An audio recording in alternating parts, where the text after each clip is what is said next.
Hari ini cikgu akan terangkan tentang kertas 2, karangan respon terhad atau lebih dikenali sebagai karangan pendek. Markah yang diperuntukkan untuk menjawab soalan ini adalah sebanyak 10 markah. Perkara yang perlu murid tahu tentang karangan respon terhad adalah karangan ini boleh ditulis dalam 3 atau 4 perenggan. Murid harus menggunakan semua isi yang diberikan. Panjang karangan ini adalah antara 50 hingga 80 patah perkataan. Pendahuluan dan penutup boleh ditulis dalam satu ayat sahaja. Isi harus dihuraikan dan menggunakan penanda wacana yang sesuai.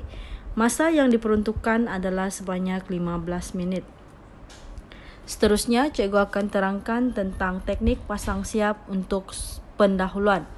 Bagi isu positif seperti amalan membaca, amalan bersukan, atau amalan menabung, murid boleh menggunakan cadangan pendahuluan seperti ini.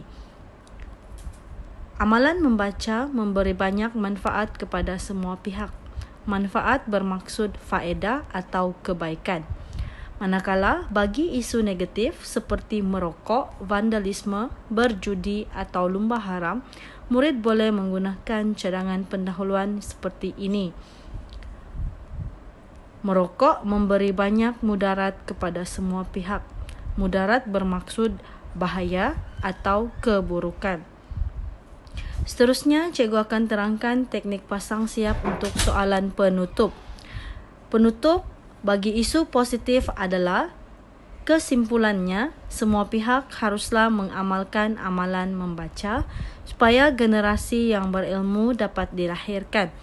Manakala bagi isu negatif pula, penutup yang dicadangkan adalah seperti kesimpulannya, semua pihak haruslah bekerja sama membanteras kegiatan merokok supaya masa depan terjamin.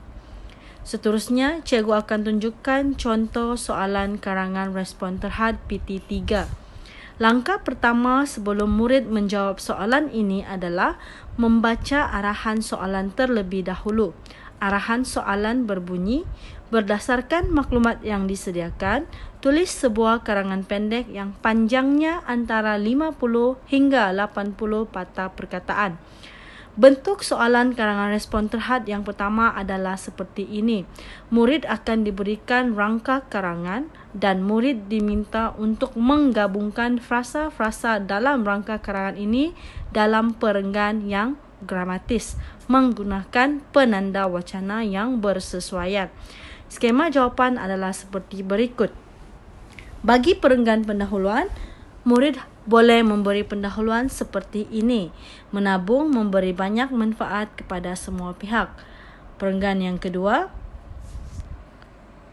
amalan ini merupakan amalan yang mulia dan wang yang ditabung boleh digunakan semasa kecemasan seperti membayar kos perubatan.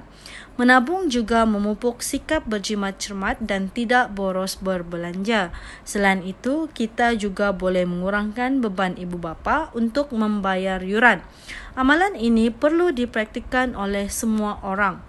Bagi perenggan ketiga, kesimpulannya semua pihak mestilah mengamalkan amalan menabung supaya kebajikan terpelihara. Langkah yang terakhir adalah murid perlu mengira patah perkataan dan menulis bilangan patah perkataan di ruangan sebelah kanan. Dan harus diingat, murid mesti menulis semua isi yang diberi oleh soalan. Seterusnya adalah contoh soalan karangan respon terhad yang kedua. Murid akan diberikan satu topik dan diikuti dengan 4 isi utama untuk dihuraikan. Jadi, murid boleh melengkapkan karangan ini dalam 3 atau 4 perenggan. Baiklah, skema jawapan untuk soalan tadi ialah berkebun memberi banyak manfaat kepada semua pihak. Bagi perenggan yang kedua, murid digalakkan untuk menggunakan penanda wacana seperti salah satu manfaat berkebun ialah kita dapat mengisi masa lapang agar kita melakukan aktiviti yang berfaedah. Selain itu, berkebun juga dapat mengeratkan hubungan antara keluarga atau rakan-rakan. Seterusnya, kita dapat berbudi kepada tanah dengan berkebun. Kesannya, tanah tidak terbiar begitu sahaja. Tambahan pula, kita dapat menyihatkan badan dengan berkebun kerana badan kita akan mengeluarkan peluh. Bagi bahagian penutup, kesimpulannya, semua pihak mestilah mengamalkan aktiviti berkebun agar kesihatan terjamin. Dan sila ingat untuk mengira patah perkataan.